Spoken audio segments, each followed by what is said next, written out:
having trouble sleeping. I started Googling, which is not always a good idea. you know, and of course, it always says, no matter what you look up, cancer, right, is going to be the ultimate diagnosis that you have. So I was like, okay, it's not cancer. It's probably just gallstones or something like that. And then my wife got back. She was out of town. She was visiting family in St. Louis. That's my wife, by the way, in the back. That's April. And so April got back from town, and she says, I was looking at you, and you look like you're a bit yellow. So I had a yellowish tint to and if you know what that means jaundice, right? So you have bilirubin building up in your blood, and that shows up as yellowish in your skin. And so I thought, now it was all coming together. Now all the Google searches I had been doing was like, okay, this is not good. This is all pointing to something going on with my liver. But I still held out the possibility that it could be gallstones.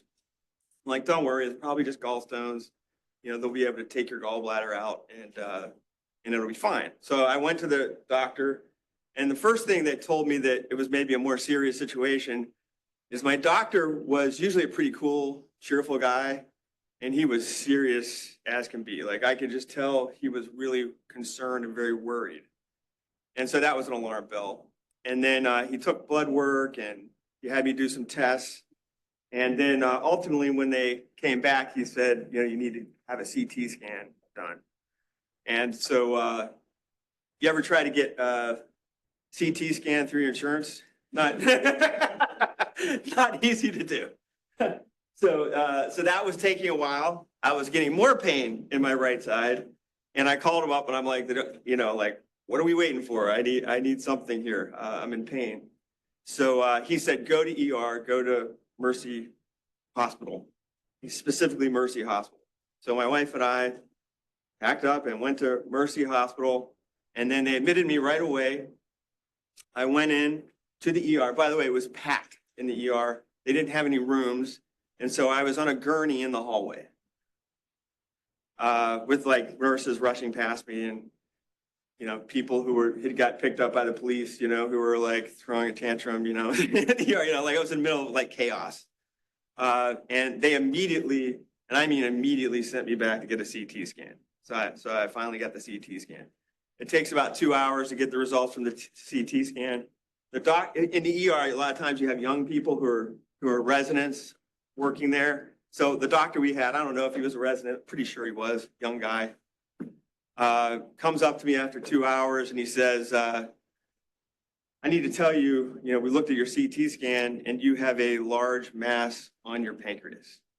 And he said, the way this is growing and the way it's growing, it's almost invariably cancer. So that was a little hard to take in. And I was like, that's a really bad one. And he's like, yes, it is. And then he told me his mother had just gone through this. And this was actually, he said, this is sort of re-traumatizing for him. So then I'm like doing therapy with the doctor who's supposed to be treating me. Like, it'll be okay. So I spent a whole week in the hospital, almost a whole week. They let me out Friday. I went in Monday, they let me out Friday. And while I was there, I did a lot of laying around, a lot of laying down. And I had to get a stent put in. I don't know if you know what that is, but basically why I was jaundiced was because when you have pancreatic cancer, oftentimes what happens is you don't know it until the tumor starts to block the bile duct. And that's when you get the symptoms. So I had a blocked bile duct. So they put a stent in, a temporary plastic stent, and then like a few weeks later, I had to go back and get a permanent metal stent. But they don't give you that until you get a biopsy done. So this is crazy. They take you into the office, and the GI people, they're incredible what they can do. They just stick a thing down your throat while you're asleep, thank God. They put this thing down your throat, and then they just take the biopsy and they put the stent in all at the same time. I don't know how they do that, but they do it fast. It's like within 20 minutes, you're out. You just lay down with your face in like a sort of a weird foam pillow, and then you're just you wake up and you're on the gurney and you're done. And I just had a weird sensation in my stomach because I just had a thing stuck down my throat. But other than that, it was a pretty painless procedure. And the good thing is I'm not yellow anymore because I have the stent in, and I'm not in pain anymore. The bad news is the biopsy confirmed the original suspicion of the doctor. Not only did I learn that I had pancreatic cancer, but it had metastasized to my liver. So that means that's called stage 4 pancreatic cancer. And there's no stage 5, you know what I'm saying? Like that's, so I'm meeting with my oncologist at that point, because now I had an oncologist. And I immediately went to practical questions, you know, like, okay, I'm going to die. And she's like, yep. You know, like, she's like, basically, she didn't quite say it like, yep. She said, what we can offer you is palliative care. And you know what that means? That means they can't cure your disease, but they can help you manage your pain and maybe prolong your life for a little while and make you more comfortable. And I said, yeah, so that means like there's no cure for this. And then she explained to me a little bit about the biology of that. And interestingly enough, none of the people there, none of the oncologists would give me a prognosis. Do you know what I mean by a prognosis? They wouldn't tell me how long, right? Because they said it varies greatly from person to person. What I learned at that time was it depends on how well you respond to the treatment in 2 ways. Do you get really bad side effects that you can't continue with the treatment? And secondly, is it actually work? So some people get chemotherapy and the side effects are so bad they just have to stop. Or their white blood cells plummet and they're getting infections, or they can't tolerate it because they're so nauseous they can't keep any food down, they're losing weight, or there's all kinds of problems you can get with chemotherapy. So if you can get through the side effects, that's a good sign. And then if you can get past that, sometimes the chemotherapy just doesn't work. Sometimes it just doesn't stop. The cancer just keeps growing despite the chemotherapy. For other people, the chemotherapy shrinks the tumor. In some cases, you might even have no evidence of a tumor after a period of time in the best case scenario. So, but she says eventually, usually the cancer comes back in some form or another, you know, but they can buy you some time and they can keep you comfortable. So that was rough, again, rough news to say the least. But I immediately went to very practical questions. I went to questions like, you know, am I going to be able to teach? You know, am I going to be able to continue to work? And we came up with a game plan. She told me what the schedule would be like. And she said that many of the patients she has that are going through chemotherapy are able to continue to work. And we would come up with a plan for that, and we did. Of course, the other thing was things like, you know, is my family going to be okay, at least financially? I mean, obviously, emotionally, there's not much we can do about that. We can cope the best way we can, but financially, is everybody going to be okay? So we looked into our insurance policies and made sure everything was okay. And then, fortunately, we have some good insurance policies in place, which sort of set my mind somewhat at ease. So I was asking very practical questions with the oncologist. And as I'm having the conversation with her, she just got this weird look on her face. I don't know how to describe it, but it was like this, you know, like, what's going on? Like, kind of a curious look on her face. And I was wondering, like, am I saying something weird? I started to get self-conscious because she was looking at me funny. And then she stopped and she said, "You're a highly evolved person." And I was like, oh, well, thank you. I mean, it was sort of flattering. So I think what she meant by that is you're not handling this the way your typical person handles this. You seem to be, you know, hearing what I'm saying, taking it in, sort of accepting the situation and already moving towards sort of practical solutions. And she didn't say that, but that's kind of what I interpreted her to mean. And then I thought, well, yeah, I'm an existential psychologist. I've been studying this stuff my whole career. And for me, it's not just an intellectual exercise. It's actually very personal to me. I integrate the thing. Anybody who's had me in my class probably get a sense that the things that I teach about most of the time are things that I integrate into my life, not just as a therapist, but as a person, right? And so I've been thinking a lot about death and dying and how to cope with that over the course of my career, not only to help other people cope with that, but also to help myself to cope with that. So that was my conversation with my oncologist. Now, I'm an existentialist, I'm an existential therapist, and you have different kinds of existential therapists. Some of them are theists, Some of them are agnostic, some of them are atheists, right? And I'm a theistic existentialist, which means I believe in God. And some existentialists don't. Some people assume that existentialists are always atheists, but not always. So I had a conversation. The reason why I'm telling you that is because I also had a conversation with my pastor.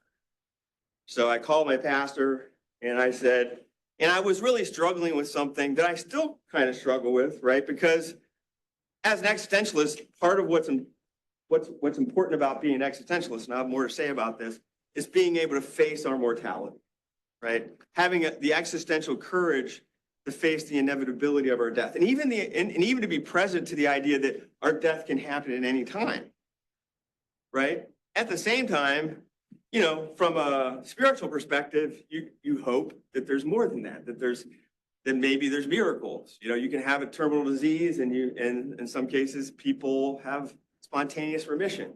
Some people might explain that as just chance, like luck. Other people might see a spiritual reason behind that, the efficacy of prayer. So I was struggling. Like, I wanted to be like a realist, like be sober, realist, and face my mortality. At the same time, I wanted to draw from spiritual resources to help me cope with this. So my pastor was incredibly helpful in helping me sort that out. Won't get into all the details of it, but I was able to sort of wrap my head around a way to sort of do both of those things at the same time. Face reality, but also draw from spiritual resources as a way of helping me. And that's me. That's not for everybody, right? And then, of course, I had a lot of conversations with my wife. And the first of those was the very moment I was diagnosed, laying there in a gurney in the middle of the ER, with nurses running around. We had just found out this news. We hadn't even got the biopsy yet, but it was like the doctor was pretty clear, like this, what I mean? The biopsy is going to come back positive, right? So I looked at April and I said, I don't want this to tear us apart. I want this to bring us closer together. And so we had a lot of conversations about and we still have lots of conversations about how to navigate this as a couple, and as a family, because you can't really, it's very difficult to go through something like this on your own because you can't, because the fact that you're facing this is not just your burden, it's the burden on everybody who cares about you and loves you, right? So you have to have very frank conversations. So the good news is, sure, we've had our struggles, and we have our bad days, but I think what's happened is that my wife and I are probably closer and more intimate than we've ever been in all of the years of our marriage. We've been together for a long time, right, hon? The reason why I mention this is because what I'm going to be talking about is, some research on existential therapy. In particular, I want to focus on work with people with terminal illness, and specifically therapy with people with cancer. And talking about my personal story is important because I'm walking the walk. I'm not just talking the talk. Okay, and I can draw upon my own experience, my acute experience, to give you advice on how you can use some of these for yourself if you're dealing with grief or loss, or maybe your own health problems, other life-threatening illnesses you may have in many cases, and also for your future. How many people in here want to be therapists someday?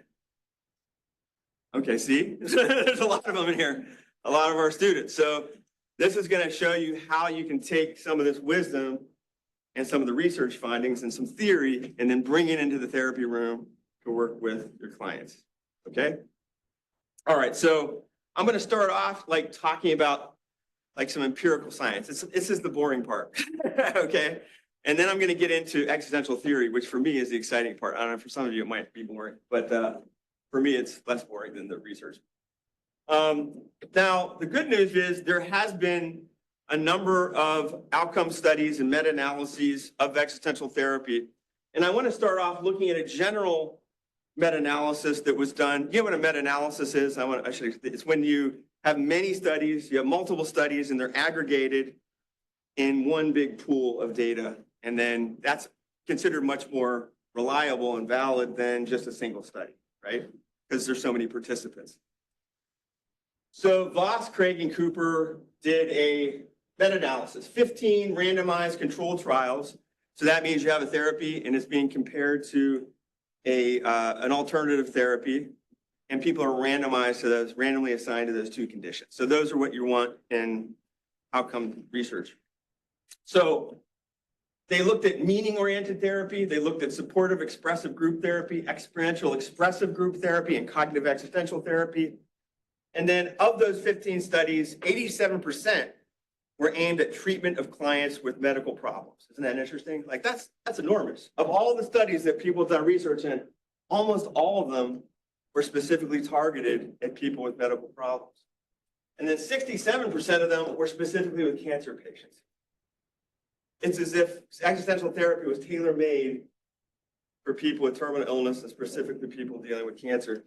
And then some studies also included other physical diseases, HIV and other terminal illnesses. 54% looked at just life-threatening diseases in general. Okay, so what were the outcomes? So when we look at the post-treatment effect size or positive meaning in life, which is a big one. That's a big one because existential therapy, especially these therapies, are really targeting an outcome that people will have an enhanced sense of meaning in life, even in the face of their death.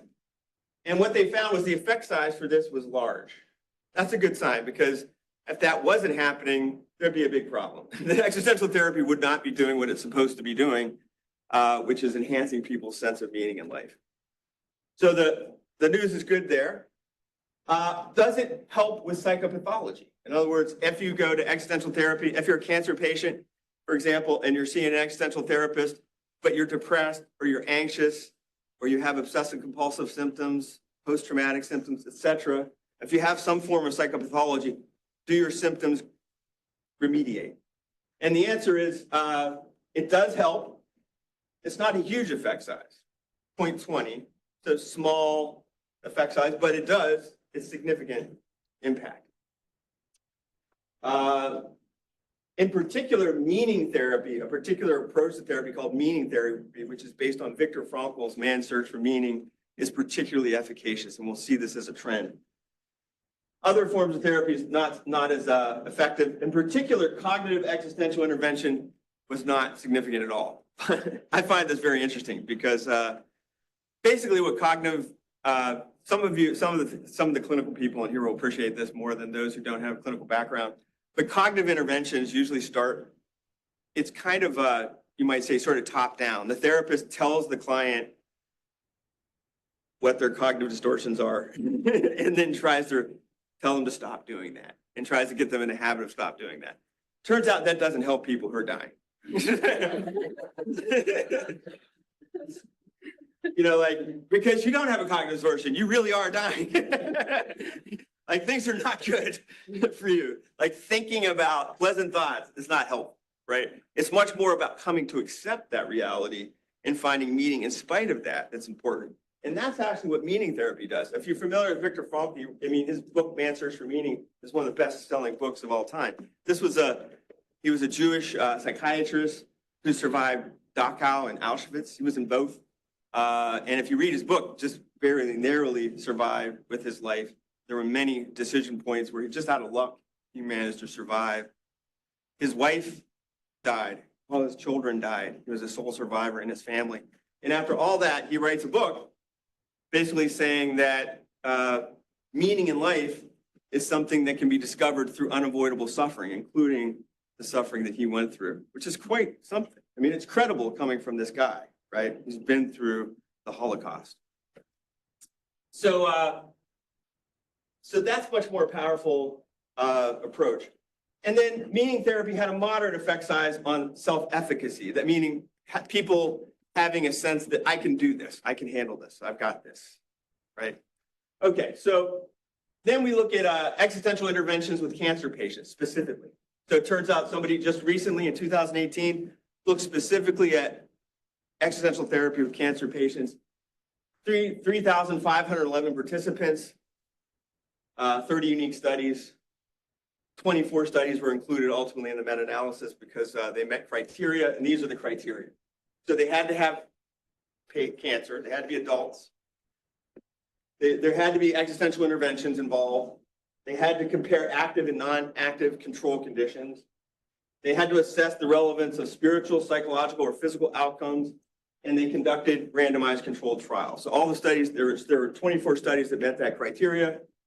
And what they found was when there were existential interventions, that post-treatment saw an improvement in existential well-being and quality of life. Hope, not only post-treatment, but 6 months later, hope was increased. And then again, self-efficacy was enhanced at post-treatment. And there were certain moderating effects that were also relevant, like the background of the therapist, how they conceptualized the intervention, and then how many sessions and the setting they were in all made a difference as well. Okay, so current interventions. By the way, this is a list of all the current interventions, existential therapeutic interventions for people with cancer, just for people with cancer. Look at how many different therapies there are. Isn't that wild? This one is the one that has the most evidence, the meaning-centered psychotherapy. This is the group version. This is the individual version. As I mentioned, this one, the evidence isn't so good. And the other ones are more moderate, all right?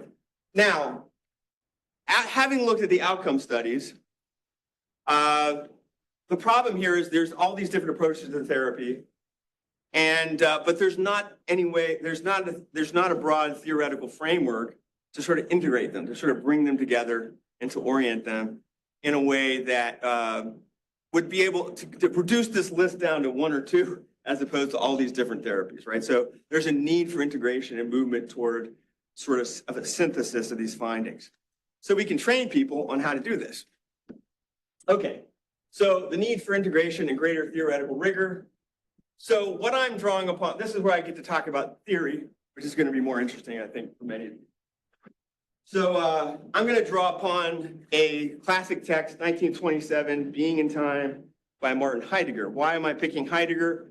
Because Heidegger's work is seminal text, meaning it influenced all the other existentialists who are Jean-Paul Sartre, Emmanuel Levinas, Maurice Merleau-Ponty, et cetera, all the existentialists who then influenced existential therapists like R.D. Laing, Herb Yalom, Kirk Schneider, who else? Who am I missing? Medard Boss, Ludwig Binswanger. There's all these existential therapists who developed existential therapy. They were all drawing upon those philosophers who in turn were drawing upon Heidegger's work, right? So it's an important seminal text.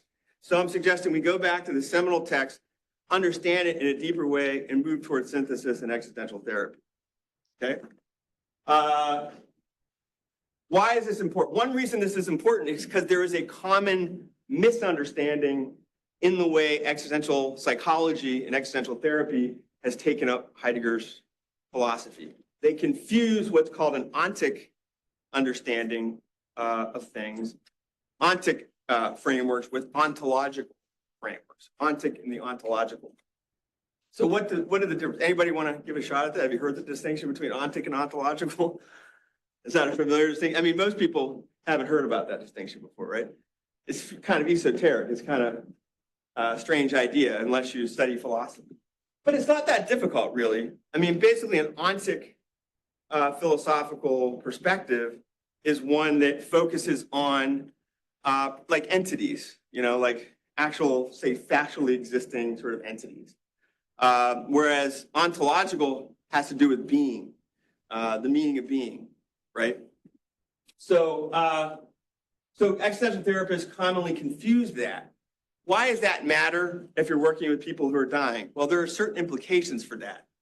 That when you understand death in a way that's ontic, you think of it as an event. It's like a factual event. But what's interesting is that people who are dying or facing death aren't really, they're not experiencing death as an event, right? They're experiencing death as a possibility.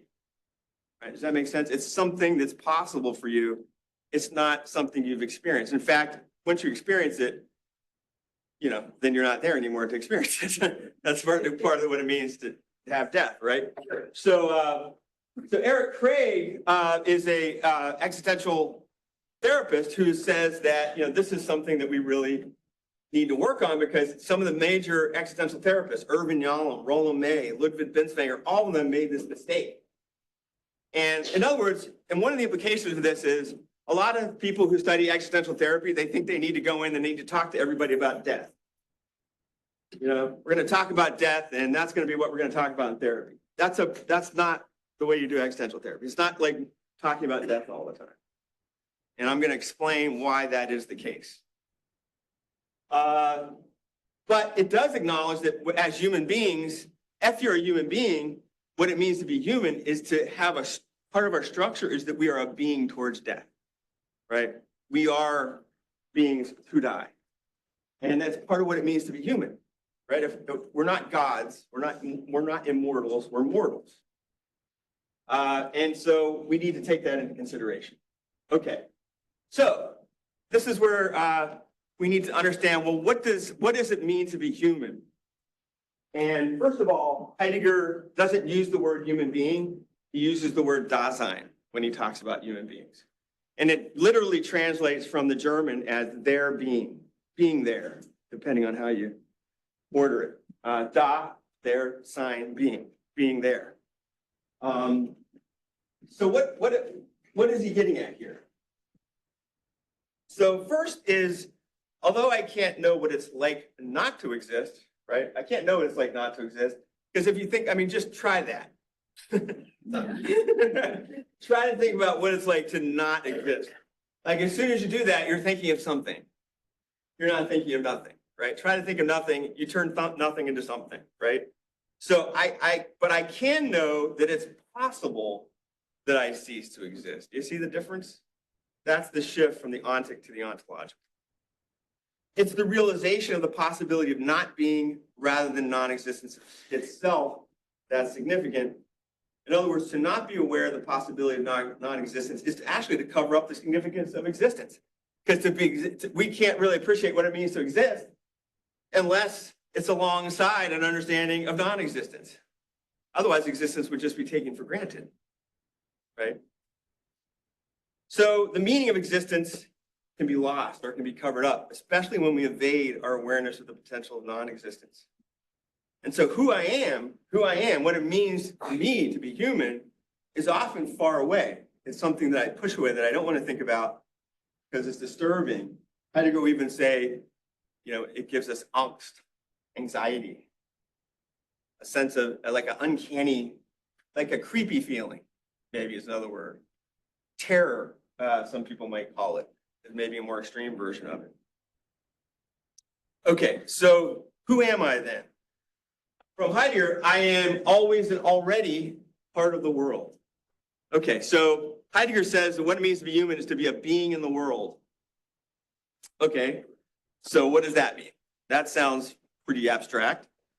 Well, it's really not that abstract if you think about it concretely. Like being in means you have it's another way of saying you have an identity. Like somebody asked me, say, tell me about yourself, Brent. Go ahead. Tell me about yourself, Brent. Tell me about yourself, Brent. Tell me about yourself, Brent. Okay. Okay, I'll tell you about myself. I'm a father. I'm a husband. I'm a teacher. I'm a scholar. Right? I'm a friend. Those are the biggies. Those would be the first thing to come to mind. Now think about that. Is it possible for me to be a husband by myself? Right? You kind of need another person. You need at least one other person, right? You need a wife or a partner to be a husband, right? Okay, so what about being a father? Can I do that by myself? No, you need other people, right? I need a child in order to be able to say I'm a parent, right? What about I'm a teacher? Can I be a teacher without students? I mean, that'd be kind of weird. I can just go into a room and just start talking. But I really wouldn't feel like I was fulfilling, my purpose as a teacher, right? And of course, scholar. I mean, imagine just writing. Sometimes it feels like that when you're a scholar, that you're just writing for nobody. Sure. We're just sending it out into the ether to gather dust, on some library shelf. Every once in a while, you get somebody who like writes you an email and said, hey, I read your article that was in journal. And you're like, oh my God, my life has meaning. I do matter. Somebody read my article. So in order to fulfill my mission, right, as a scholar, I need other people to do that, right? So that tells us what it means to be human is we need others, right? We're not just a being in the world, we're a being in the world with others, right? And then, but the other thing, like, let's think about the teacher example is a good example. Maybe we go with, but we can even talk about parents, right? Can you be like, is it enough to be a parent, to have a child and to have maybe a spouse? Maybe you could be a single parent, right? But you need things too in order to be a parent. What kind, if you go to a shower for somebody, right, who's about to have a child, what's the purpose of a shower? Get money. Oh, sorry, Give them money. Okay. And what else? I mean, money, but anything else? Diapers. Yeah. Okay. You need diapers. Okay. Try to be a parent without diapers. It's going to be a very messy parenting life you're going to have. You're going to be cleaning up a lot of, stuff off the carpet. So you need diapers. Any other equipment you're going to need in order to be a parent? Joy, the joy you share with each You need other. the joy that you're going to share. Absolutely. Like things, other things that you need. Crib, stroller, baby clothes, rattle, maybe those little swings the babies go in. You don't need all that, but like there's things you need. So you would say, Heidegger would say that a world is related to other people, but it's composed of what he calls equipmentality. In order to be something, you need a world that's already there that you enter into in order to have that identity. So to be a parent is to have parenting things, cribs and diapers and rattles and etc. What about being a teacher? I suppose I could just go out and mark the square and just start talking and hoping people gather around and listen to me. But even then I probably need a box to stand on or something, give people's attention. But generally, what's the world of, let's think of higher education, because that's my world. What kind of equipmentality you need in order to be a teacher? You need a degree. You have to have credentials. You have to have, that's for sure. Anything else? Desks, books, PowerPoint, maybe, or whiteboard or chalkboard, something like that. Something to convey, information, right? You need a university probably, right? Because these days, like if you don't have an accredited university, nobody's going to recognize your degree, right? So good luck being a teacher in a school that doesn't belong to that.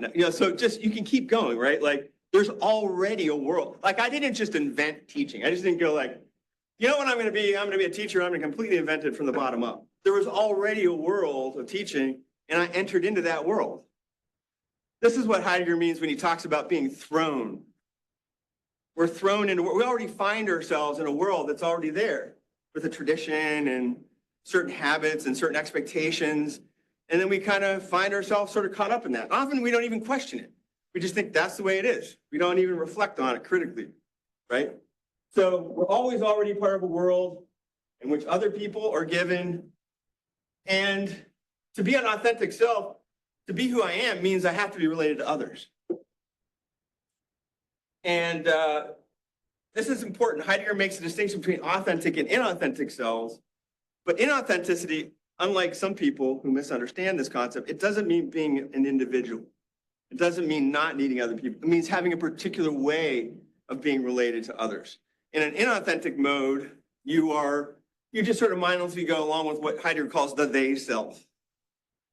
When you're in an authentic mode, you recognize in a more reflective awareness of how your identity, your being is contingent upon others around you. You're more aware of that, not less aware. Okay, so follow me so far? I'll give you an example. This is an example. Some of my students have heard this example before, so bear with me. This is for the people who haven't heard this example before. But I think it's a very good example to understand the concept of a they self. I have a self that's inauthentic. is imagine somebody is paraplegic. You know what that means? Like somebody is paralyzed from the neck down, or no, paraplegic. Yeah, they're from the neck up. I don't know, whatever. They're somewhere along where their spine is broken. They can't use their arms in this case, and they can't use their legs, and they're bound to a wheelchair. If you're a person who's not able to use your arms and legs because you're paralyzed, and you go and you ask that person to give you a definition of a doorknob, do you think that person is going to be able to give you a definition of a doorknob? They probably will, right? They'll probably say, if somebody asked you what's a doorknob, what would be your answer? It's a thing you use to open a door, right? It's a knob you use to open a door. But if you can't use your arms and legs, you're confined to a wheelchair, is that a doorknob for you? No, right? Because it doesn't fit that definition. So you have a they self, you have a general understanding. Well, you would say, well, why did you define a doorknob that way? Well, because that's what they say. You ever get a new job and you wonder why people do things a certain way? Like you used to work at a pizza shop and they'd be like, they'd cut the salami a certain way and it'd be like, why do you cut it this way? Why do you cut it that way? And you're like, I don't know, that's what they say. It's the way it's done. It's the way it's always been done. It's what they say. That's the they self, right? It's not about any particular person you're related to. It's a way that I appropriate the traditions and customs and habits that I just pick up along the way in the course of being a human, right? But not in a reflective way, right? I'm just sort of caught up in the stream of that habit. Whereas there's moments where we go, wait a minute, like you can start to question things. Like you say, well, wait a minute, what is a door? Once you start to say a doorknob is not a doorknob for a quadriplegic, what the hell is that thing on the door? You start being like, what the hell, what does anything mean? And this is the crisis that you go, the existential crisis, which all my students can appreciate because we start off talking about chairs in my class, and chair is the most obvious thing. But by the time we get to the end of the class, everyone's like, what the F is a chair anyway? Like, I don't know what a chair is anymore because we think about it to the point where the meaning of it starts to break down, right? And then you question, well, what does it even mean anyway? That's in ancient Greek philosophy, they call that an aporia. It's like a rupture where you're like, I don't know anymore. You realize your own ignorance. And then what happens? You start to become reflexive. You start to be aware of things you were normally taking for granted. And now you're thinking. You're bringing what you lived into what Heidegger calls discourse. You're able to talk about what you were just mindlessly doing. And you become more accountable in a sense, not necessarily responsible in the neoliberal senses. You're responsible, so you got to go to therapy and go to cognitive therapy and learn to be responsible. Not that kind of responsible, but you can be accountable, right? You can understand what in a new way that actually can be more critical and not just going along with the crowd, right? All right, the they self. So the world is a world of equipment, and when we understand the world of equipment, that equipment is always for the sake of something, right? Like diapers are, obviously for the sake of the baby. And they're also for the sake of the parent, right? Because who wants to clean poop up off the carpet and pee off the carpet every 15 minutes or something, however many times the baby. Well, that's not that often, but you know what I mean. If you have more than one kid, it could be every 15 minutes. So the equipmentality is always in the service of Dasein. It's for the sake of me or another Dasein. And there's an order to, right? It's, well, you say, well, why is there diapers? Well, so babies don't poop all over the floor, and you can change the diaper and clean them, and it's more hygienic, and it's easier on the parent, it's easier on the baby, right? So you can think about any type of equipmentality, and you can think of it in terms of an order to, it has a purpose, and it's for the sake of someone, right? And we can only recognize this because Dasein is essentially social. We're a being with. We need other Daseins that we conceive. By the way, other people are not equipment, but they're for which something is a piece of equipment. They're for the sake of. If you reduce a person to a thing, right, that would be a problem. So being with, we have this is an ontological way of understanding what it means to be with others. I don't lose my I to some other Dasein. Instead, I just lose it to the they, which is a mode of self. Okay, so in the they self, I get lost in my daily concerns and affairs. And that's what Heidegger means by inauthentic. This is characterized by a loss of self-awareness and an abandonment of the impersonal prattle of the they. And we become preoccupied within this ontic way in terms of the actual rather than thinking about the possible. And I have more to say about this in a minute. Okay, so Heidegger's engaged in what he calls an existential analytic, where he's trying to lay all this out. And he says, how do we even become aware of ourselves at all? Because we're absorbed in a world, we don't even have a self most of the time because we're so absorbed and preoccupied with things that matter to us. We're not thinking of ourselves as a self, except in peculiar moments where things break down, where we start to become reflective. But through understanding, we can become aware of the mode of what he calls the possible. And we discover that our lives are meaningful, not only because of what is, but because of what might have been, and also what might be. And this is getting close to our topic here. And ultimately, Heidegger discovers that what it means to be human, fundamentally, or Dasein, is to care. We care about things. Before we even know we care, we're already caring about things. You get up in the morning, and somebody might ask you, like, what got you out of bed this morning? You're like, I don't know. I don't know what got my ass out of bed. But something got your ass out of bed. That means you cared about something, right? So the care structure of Dasein has three structures. What it means to be human in terms of our orientation to being in the world, the way that being in the world operates is through three structures. One is state of mind, also known as mood or attunement. And that reveals our existential situation as what's given and that what matters or at stake is present for one's possibilities. And an understanding is a projection of possibilities being in the world. I'll lay this out in a minute. And then talk and language or discourse is being accountable or responsible for being in the world through discourse, being able to account for one's actions as one's own. So let me go through each of these. And then I'll say more about mood in particular. But think about when we talk about mood and emotions, we think about it as there's a world that's sort of neutral. There's like an objective world out there. And then I sort of project emotions onto it, and that's irrational.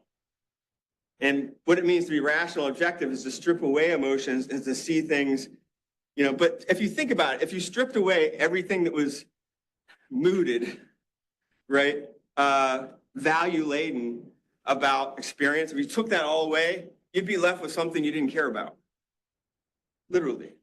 Like you wouldn't even bother investigating it because who cares? It's not even interesting anymore, right? So Heidegger points out that what makes us interested to know something, to come to understand it, is because we care about it. And knowing depends on a type of fundamental sense of care for one's being in the world, including the worlds that we inhabit. So I'll talk more about that. So mood, think about it this way, moods disclose.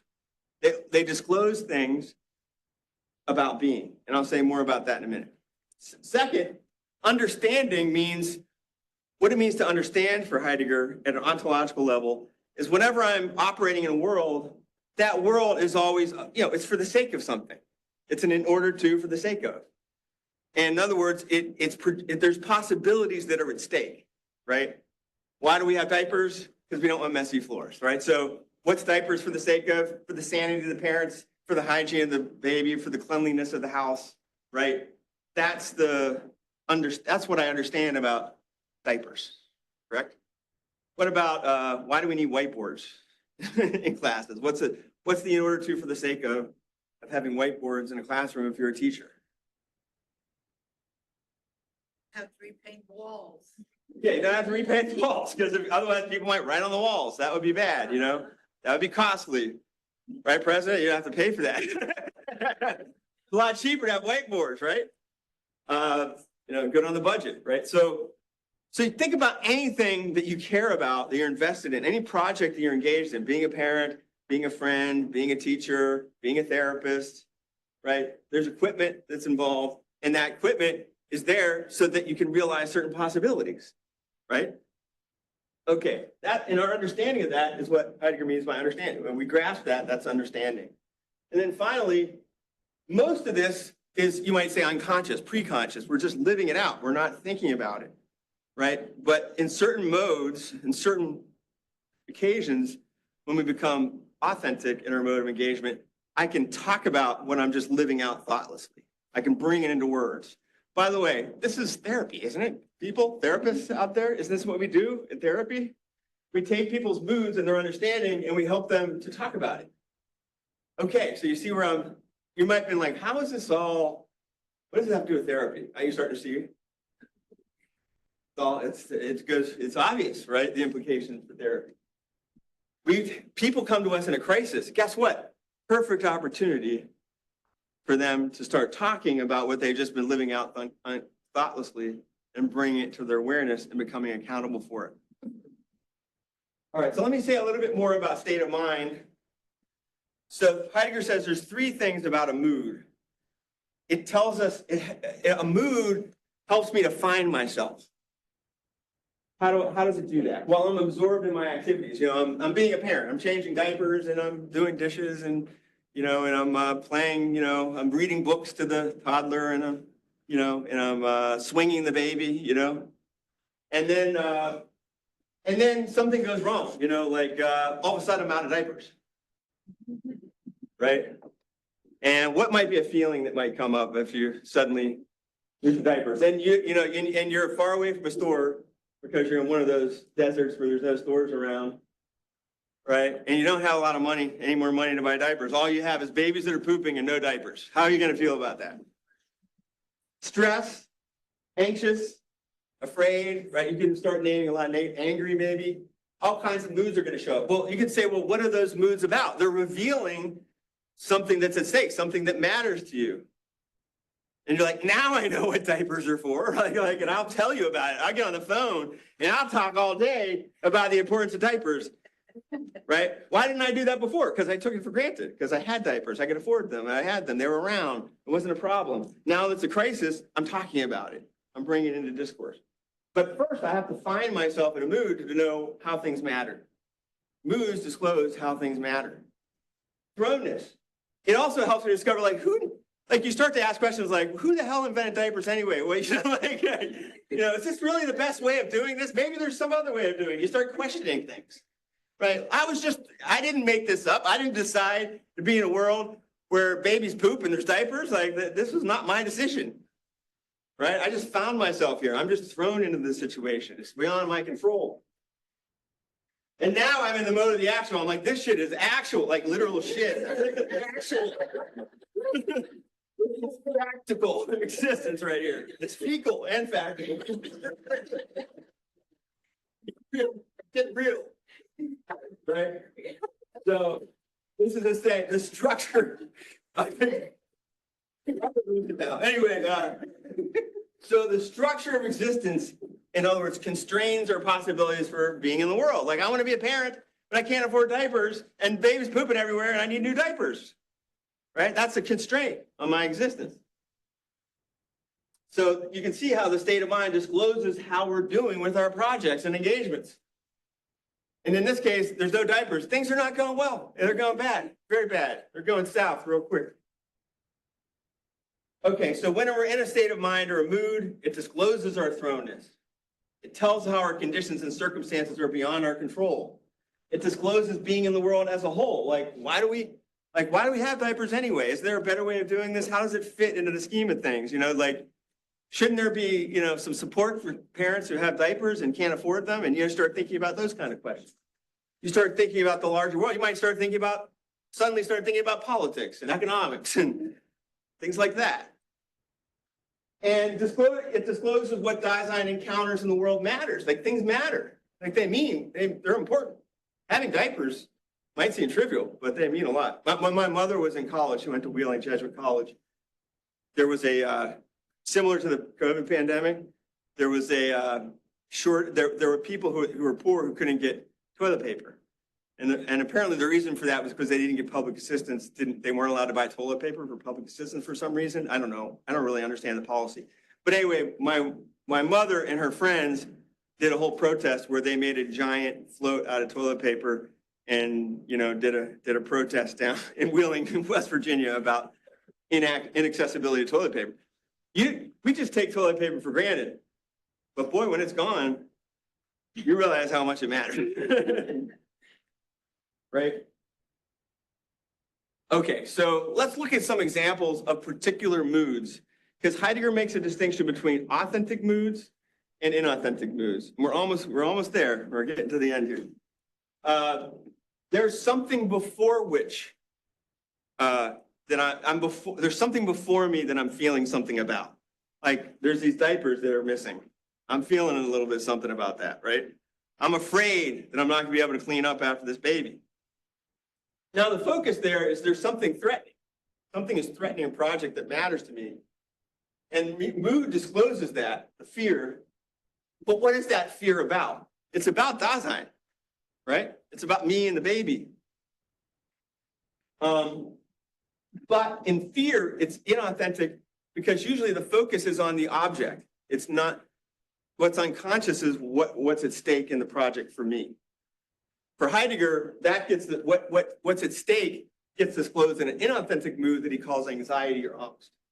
In that case, the before which is no longer, you ever hear of free-floating anxiety or generalized anxiety? This is kind of what Heidegger's getting at, is like this sense which sometimes we have a sense of anxiety that's not about anything in particular. It's just free-floating, it's just general. Heidegger's like, this is an opportunity for us to become something like a philosopher when we're in these states of anxiety. The anxiety tells us that what is that anxiety about? It's really about Dasein. I become more explicitly aware that my existence itself is at stake, because ultimately for Heidegger, what gets disclosed in anxiety is not just Dasein, but Dasein's structure as a being towards death. I become aware of the possibility of my mortality. You can see how it's already kind of there when projects that we care about are at stake, right? Because if I am my possibilities for being in the world, if who I am as a person is tied to the equipmentality of the world and to other people, then there's always a threat that the things I care about are going to not be possible anymore, that they're going to die, literally. Possibilities that matter to me are going to die on the vine.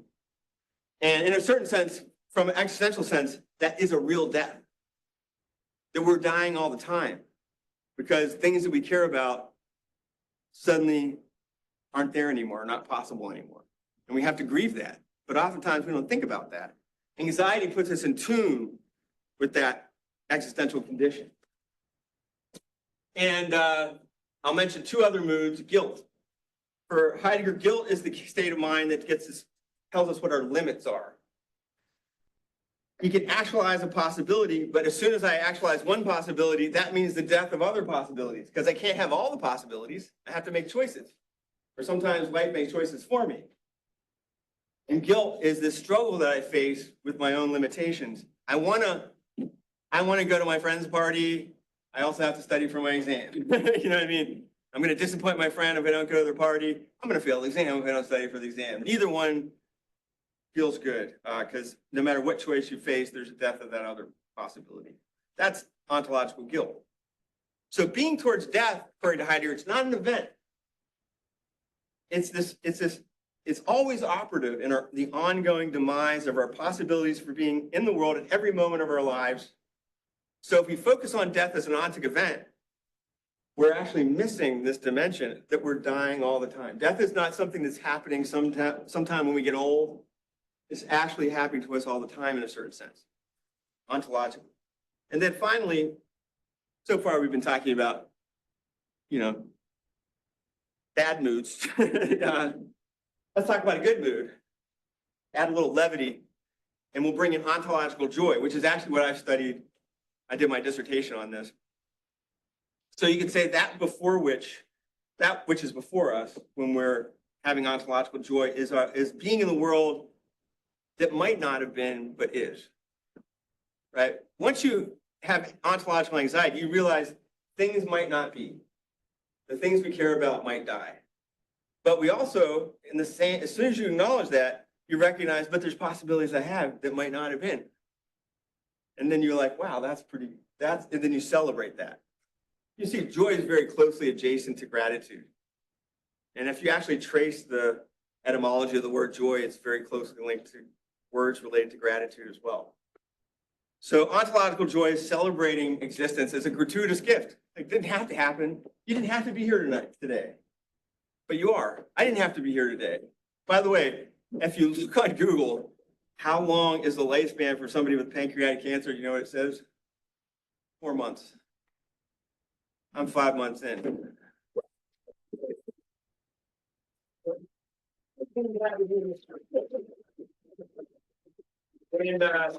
And so I'm responding well to chemotherapy. My tumor markers are plummeting. You know, it didn't have to be that way. I could have been one of these people that go in, they get diagnosed, and a week later they're on their deathbed. That happens. So I'm joyous in celebrating the possibilities that I have. Okay, so now we're ready to sort of, I forgot, I had one more to mention. One more ontological. This is a big one. This is a big one. Okay, one more, hang in there with me, and then we'll talk about existential therapy, we'll wrap it up. Okay, so ontological love. What is before us when we're feeling love? Well, other Dasein. So it's not just me, but I am also operating for the sake of other Dasein. Now, Heidegger misses this. And it might account for some bad decisions he made in his life, if you know what I'm saying. Joining the National Socialist Party. That's kind of a big mistake. So I always read Heidegger with the Jewish thinker Emmanuel Levinas because he denazifies Heidegger. So what ultimately, when you get down to it, what Heidegger misses that's so fundamental is that being in the world is really ultimately about love. It's about it's this obligation, it's this care. He says it's care, not just care for myself, it's care for the other. And Levinas says the other actually brings me into being. I can't be a person, I can't be a Dasein without an ethical claim that somebody puts on me, right? Now think about that. I can't be a husband, right, without my wife. I can't be a parent without my children. I can't be a teacher. What does that all mean? It means who I am, I'm literally brought into being because of others, right? And that's a blessing, right? So our responsibility is not just a burden, it's also the very ground of our being. The ground of our being is in otherness, is in what Levinas calls alterity, otherness. So this is something that Heidegger misses and so important. And we become aware of other people's vulnerability, right? And our responsibility for the vulnerability of others, right? The diapers aren't just about cleaning up the mess so I don't have to clean up after it. It's about caring for this precious little baby. Okay, so what are the implications for existential therapy with cancer patients? Well, if we go around talking about death as an event, we're missing the point. And by the way, the therapies that do that, like the cognitive one tends to do that, focuses on thinking about death as an event, don't work. You can think about dying. Some people are worried about dying, but palliative care is pretty good these days. They can give people a lot of comfort in their final days. Honestly, that's not the thing that burdens me the most. What's at stake is not the event of dying, it's the following. We need to explore with our clients the understanding, right, in the Heideggerian sense, of what possibilities for being in the world matter to the person. What matters to this person? What possibilities are at stake as they're facing death? Who's going to care for my children? There's these projects. There's a book I want to finish writing. I've got gardening to do. I want to complete my college degree. I want to go to Paris. Right there. Where's there? There's things that I want to do that I've come to recognize I can't do because of the limits I'm faced with. We need to explore that with our clients. And then we need to explore how the person's ontological moods disclose how those possibilities matter and what's at stake. So you need to, it's a cliche. You say something to a therapist and say, well, how do you feel about that? But it turns out it's really important. Like, if you're attuned to how somebody feels, then you're aware of their mood, and that tells you what matters to them. You see? What's at stake? And then through psychotherapeutic dialogue, the conversation, we help the client take with their understanding and their moods, which they're living out implicitly, and to make it explicit in discourse, in talk.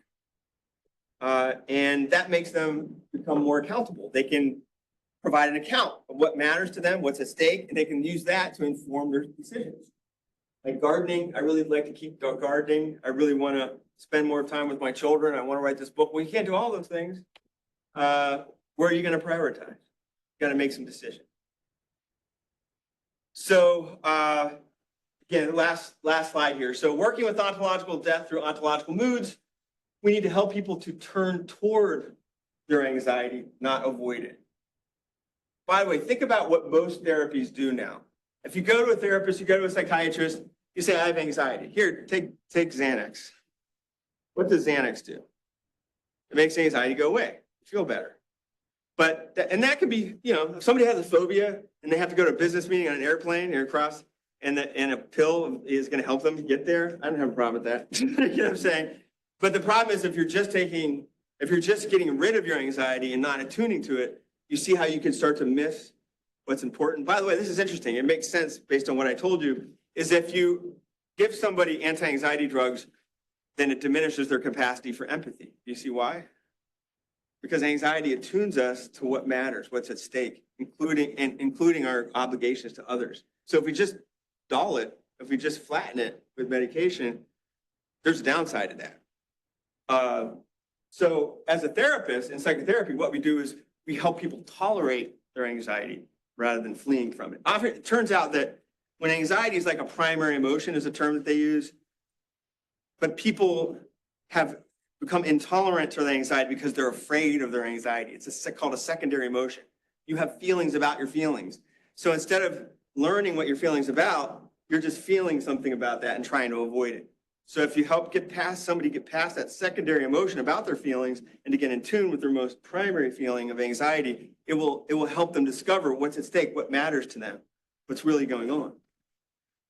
And then we can help people to engage their ontological guilt. They need to mourn their loss of possibilities for being in the world. There's a term for this we call anticipatory grief. But it's not all downsides. We need to help our clients to recognize that they can celebrate their life through ontological joy. They can appreciate the possibilities they have rather than just focusing on the possibilities that will be lost. I can tell you that's what gets me through every day. I don't just focus on things that that aren't going to happen. And I'm aware of those things. I'd love to see my grandparents someday and grandchildren someday. Good chance I never will. I have my sons and his new wife, and I can enjoy every precious moment that I have with them with whatever time that I have left. That's something to celebrate. And then ontological love. We can help people recognize that they're enriched by ontological love. We can use our possibilities to remain to nurture the relationships that we have. We can repair ruptures that we have, you know, those unresolved conflicts that we have with people that we care about. We can cherish moments of encounter and intimacy with others, work to complete projects that are important to us, and then, you know, maybe leave a legacy behind, you know, leave our mark. This is our chance. So that's my advice. So that's what we can do as existential therapists.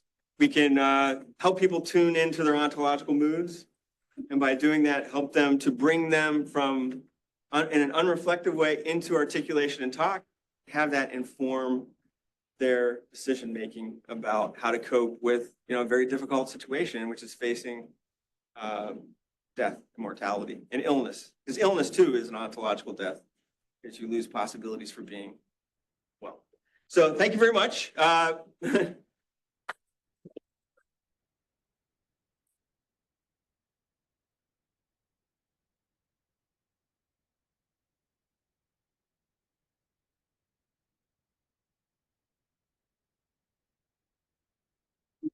Zachary, do we have time for questions?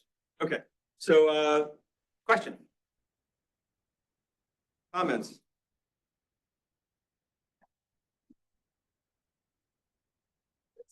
Mm-hmm. That I made, like, it's kind of transforming into being internal, which is kind of scary because Yeah. I actually have a who has lupus that deals with it internally, and every time I see her, like, I only work on like on weekends. So every time I see her, she looks more sick and more sick. And she's a server. And she works outside sometimes. And I'm trying to tell her, like, you need to tell like our manager that you cannot be working outside.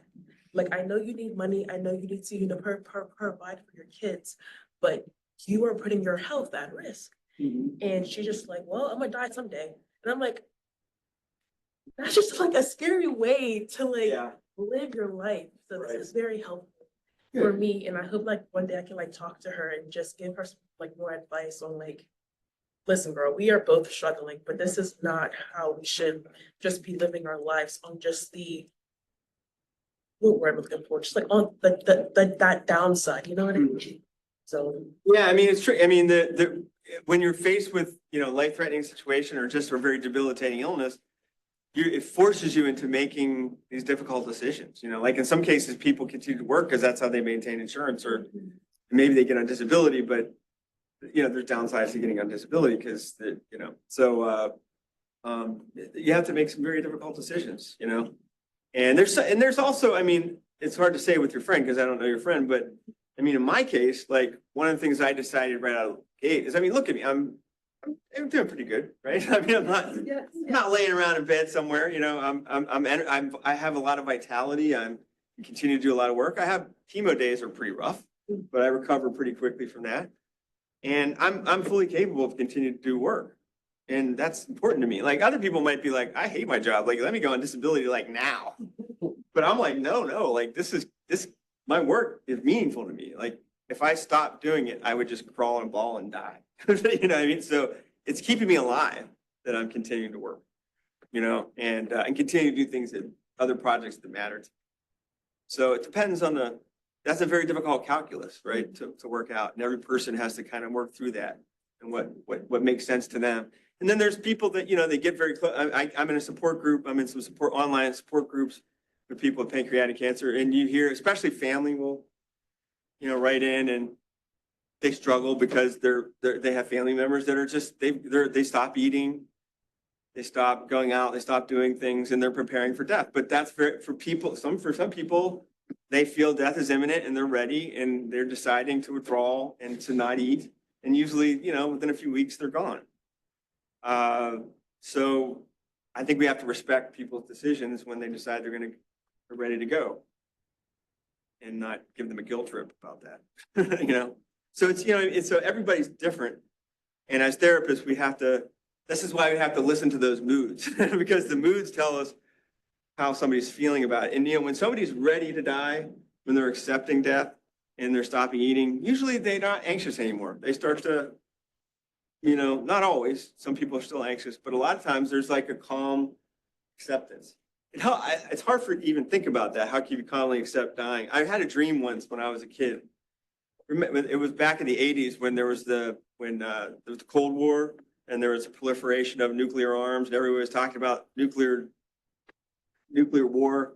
And there was this movie that was on called The Day After. Anybody ever see The Day After? It scared the shit out of me, that movie. So I had a nightmare about it. And the nightmare was there was a nuclear bomb that was coming to Pittsburgh and I was looking for my dog. I don't know why, but I just wanted my dog. And me and my dog were like this, as a kid. And I found her and then I brought her in and we were in the garage, and our garage overlooks the horizon of Pittsburgh, right? So you can see, and so I look up and the garage door is open and I see a mushroom cloud go up. And I just hugged my dog and I just felt completely at peace. And I was like, okay, this is it. But I got my dog. And I always remembered that, and then I had another experience where I was driving to St. Louis with my dad to go visit a university. So I was sort of shopping around for undergraduate programs. And we were like about 3/4 of the way in, and it was like really late at night. We were doing like a red eye drive, and he had fallen asleep, and I'm driving. And I go I went on, what did they call it? The shoulder. I went on the shoulder a little bit, and he woke up and grabbed the steering wheel, and we went right off the other side of the road. It was like he was like a reflex. He just grabbed it, thinking I fell asleep. And then all I know is like, it was a big like gully like this. And we were just headed straight down. I just saw grass. It looked like grass was coming up toward the windshield. and then the windshield cracked. And I remember thinking, oh, I'm dead.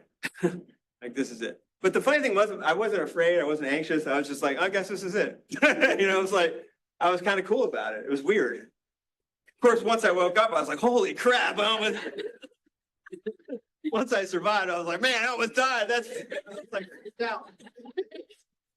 but at the moment, that gives me kind of a peace. You know, I knew in both of those cases, one was a dream, one was an actual facing a likely mortal situation. I had this kind of peace.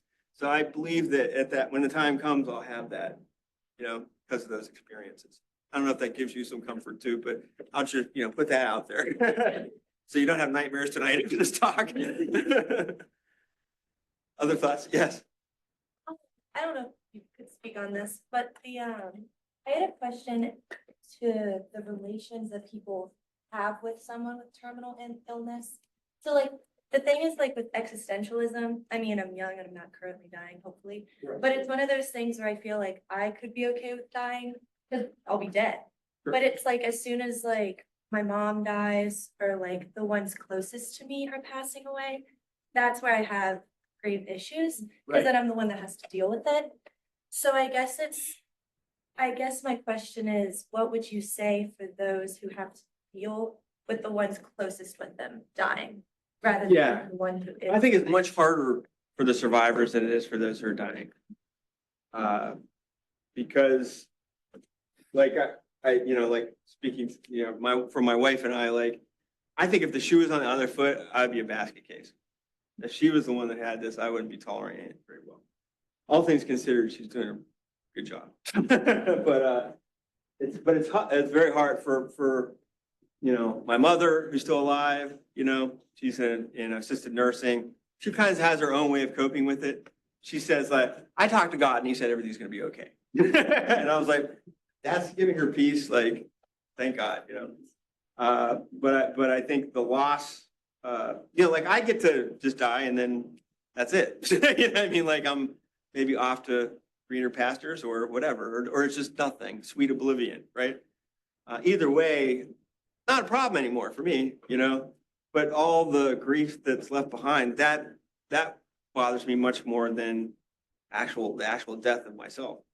So I don't think there's an easy answer to that, right? Because grief is just a process, right? You have to go through this grief process, and it's not an easy ride. It's like people can sugarcoat it, but if you read any book on grief, anybody who's been through grief, and there's a lot of them, they're kind of cold comfort. they're kind of like, yeah, 3 years later, I was still miserable. And you're like, okay, where do we get to the part where they recover from this? You know, people say, oh, I never recover from it. Because how do you? And I think it's important to remember that the depth of your grief is really a measure of your love for that person, how much they matter to them, how integral they were to your identity. And if you come to see, then maybe you can live with your grief as a way of, it's an expression of love and longing for that person. And then maybe instead of becoming a burden, it becomes a reminder of how much that person meant to you. I think that's kind of where it ends up, based on what I've read of people who've gone through grief, and I've gone through grief myself. I lost my dad. My dad and I are very close, 2017. And I was writing the book on the medical, it was all about death and dying. When that was all happening, that was very surreal because I was writing about the medical establishment while it was all happening at the same time. And I was like, this is too uncanny because of the parallels were pretty wild. And, you know, I would say one of the things that gave me a lot of comfort, he had a good death in the sense that, you know, he was surrounded by loved ones and I was literally holding his hand, felt his heartbeat dissipate, you know. I told him it's okay for you. We had a final conversation the day he was dying. Hospice people said, it's coming, it's imminent. And I was actually at the Division 32 conference here at Point Park, which is fortunately in town. So I went home and then I went over to his place and he was waiting for me. He couldn't talk because he had brain damage but he was aware of what was going on. So I could see when I got there, he was like, oh, you know, I could just see it on his face, like, oh, you're here, thank goodness. And I got there and I sat down and I said, and I had a conversation with my dad, you know, I said, you know, Dad, you always like to travel. You love to travel. And I was like, you're going on one heck of a trip. You know, he laughed because he could laugh.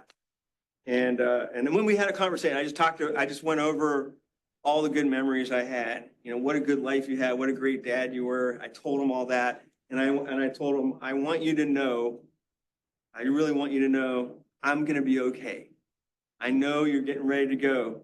And I want you to be able to let go. And I know and I believe you're gonna go to a better place, you know? And then that was it. And I read him Wordsworth poems, and then he went to sleep, and he never woke up again. And he was laying in the bed for the rest of the night. It was that was maybe like 6 o'clock p.m. He died at like about 2 or 3 in the morning, was it? You know, again, surrounded by loved ones. So it was a very beautiful death.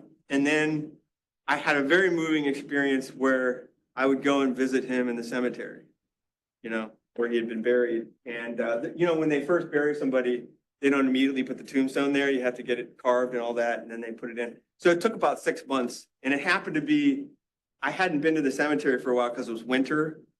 And I went there because it was his birthday. His birthday is December 13th. And when I got there, I didn't know this, but his tombstone had been put in. And I just broke down, you know. But it was like cathartic tears. It was like, I did it, you know, like I did my duty. I was there. I was there with my dad till the end. I organized his funeral mass, and here he is buried, and now we got the tombstone, and there's his name, and I'm done. I've done my duty. And there was this kind of relief. And then I would go back, and it was very meaningful for me every time I would go back to the grave, because, you know, when you first bury somebody, it's just loose dirt. And then eventually they seed it, and then the grass starts to grow back, and eventually it becomes integrated. That became very symbolic of the grief process. I would go back, and there'd be a different stage of the grave. And as the grass became integrated, I felt I'd kind of come to terms with his death in a new way. And of course, never forgetting him, but it was like, it was a new chapter, you know? So I do think that's possible. Great question. Yeah. Can you talk about courage and like how you develop existential courage, and maybe like in your own life, how courageousness has showed up, and how to just not lead with fear? Yeah, I think existential courage is mostly it has to be a practice. Meaning, it has to be a practice of staying with, you know, pain in general. I think we have a strong tendency to flee pain. And by the way, you know what taught me how to do this very powerfully early in my youth is I had a friend of mine who I've reconnected with recently. His name's Alan Pope. He was a professor at University of West Georgia, but I went to Duquesne with him. And he's a Tibetan Buddhist. And he would be like, hey, you want to come over to my place and do Vipassana meditation? I didn't know what Vipassana meditation was. I was like, sure, you know, because I liked Alan and I wanted to hang out with him. I didn't know what I was in for. So I went over to his apartment. Because he was hardcore, we would do an hour long. I'd never done any kind of meditation practice. And you know, if you've ever done any meditation, an hour is a long time. And so I was doing an hour long Vipassana meditation, and I thought I was going to die. Like every time. It was like everything, it was like what happened to me was like my back would start to hurt, I get an itch, or like, and I'd hear things that are, you know, noises that were going on. I'd just be like, I feel like I was going crazy. And I was like, what is he doing to me? And then he'd be like, just sit with the pain, you know, just focus on the pain. I was like, what do you mean? Like sit with the pain, you know? So, but you know, what's interesting is I learned to, instead of sort of trying to flee from the pain, because you really can't, you know, it was just notice it, right? And say, oh, you know, oh, my back's really aching, you know. I should be a little kinder to myself, you know, maybe I'm not, you know, I used to carry, Bob will remember, I used to carry that huge bag around all the time with books, you know. I used to have like tons of books that I'd drag around with me all the time. And it was killing my back. And I would notice it when I was meditating. And I was like, you know what, like I need to take better care of myself with something that came out of that. But also, what I found was if I stayed with the pain would just kind of become bearable. And then it would suddenly get bad again. And then I would, again, stay with it. And then it would change again and become bearable. I realized there was something that I didn't have complete control over, but it clearly was something that my mind was participating in the intensity of the pain. And I learned to sort of, the more I stayed with the pain, the more it became bearable. Does that make sense? So I've learned, so that's a kind of practice you can do, like a meditative practice. And I think in everyday life, you can train yourself when you're feeling very difficult, when you're having those ontological moods, you know, like instead of fleeing from them, say, okay, I'm not going to run from this. This feels like hell right now. But there's an old saying, you know, if you're going through hell, keep going. Like you just stay with that and see where it takes you and come out the other side. And I've kind of developed a kind of faith, like, I feel like I'm going to die. I feel like I'm going off the rails. And then I'm just like, breathe, right? Go back to that meditative kind of sensibility and just, okay, let's ride this out. What is this about? And then I start to reflect on it, maybe talk to somebody about it if I need to. And then eventually I come out the other side and there's an insight. There's some, you know, what's called post-traumatic growth as opposed to post-traumatic trauma. You're kind of traumatized, but if you stay with it with this sort of courage, you can actually learn, you get something out of it and you grow as a person. It develops your character. So that would be my advice. It has to be a practice. Be patient with yourself. Be kind to yourself. Self-compassion is very important. So maybe one more question? Yeah. I'm just curious, in the past 5 months, have you gotten any comments or responses from people that have not been helpful? Do you know that like almost they their mouth shut? You know, I'm very compassionate for anybody who wants to help me. I'm just grateful for their intention to help. But I would say if I had to pick something, it'd be like the people who give you treatment advice, like who aren't doctors, and they're like, you should do, I found this thing on Google, this new treatment. It's like, yeah, it's had like 20 participants, and then it's not even in a peer-reviewed journal. You're like, yeah, no. So yeah, sometimes, but even those people, I've like, you know, like, because who knows, maybe somebody will send you one that's really turns out to be like a breakthrough. So I was like, that was interesting. Thanks for that. You know, I just, you know, keep sending them, you know, because big deal. I just delete the email. It was not. So I have to say, I'm not too bothered on the whole. You know, I'm just glad that people care. And I'll just, maybe this is a good note to end on. I would say, you know, you think about, you know, when you find out you're going to die, that's all bad news. But there's two things I want you to take with you about this, aside from what I told you about, you know, those experiences I had where I had a sense of peace. One thing is everything that you might right now be taking for granted becomes infinitely more significant.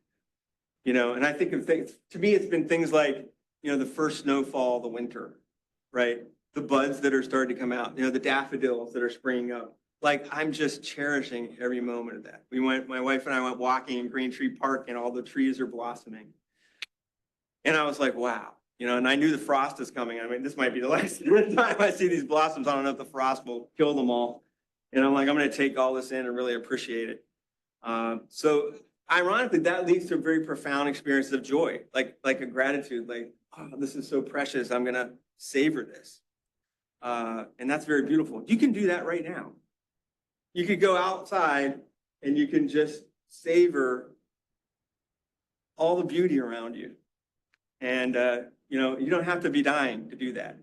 But when you're dying, that becomes much more acute.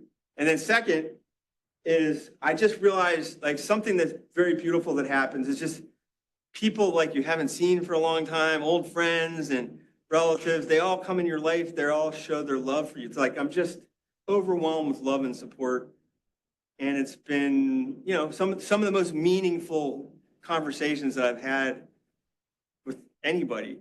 I've had so many of them just within the past 5 months, many of them, like every day. You know, there's somebody I'm Zoom calling with or meeting in person. I mentioned Alan Pope. You know, I met him when I was down in Atlanta for the Division 32 conference. We got together and then we followed up with a Zoom call, and that was beautiful. You know, like I get together with my guy friends and we tell each other we love each other. Like we never did that before.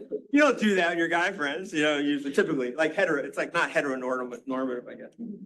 You know, but But we're like, we tell each other we love each other, we hug, and that's really nice. So there's so much beauty. And I think if you're tuned into your mortality, like the existentialists suggest, it's not about going around, being goth, like wearing black, being somber all the time. Well, you can do that. I'm not judging you if you're doing that. But I'm saying you don't have to do that. It's actually just the opposite. If there's a movie that's one of my favorite movies, another one that prepared me for death, is a movie called Harold and Maude. So this is my homework assignment to you. Go watch Harold and Maude. Because Harold is like the stereotype of existentialism. He drives around in a hearse. His mom buys him a new sports car and he turns it into a hearse. He visits funerals. He fakes his suicide, He's all like depressed, but as a way of sort of getting attention. But he's not wise. He doesn't really understand what death is about. And then he meets Maud. Maud is this 79-year-old woman who is a Holocaust survivor, you find out. And she's lived a life. And she's just exuberant, full of joy. And she teaches him how to live. And then ultimately she ends up dying, and that's the first time he's really experienced death. And I won't tell you what the last scene is, but it's just seared deep into my soul. That's when I think about what it means to sort of deal with mortality. It's that last shot in that film. It's a beautiful moment. So go watch Harold and Maude. Thank you for being here. Love you all.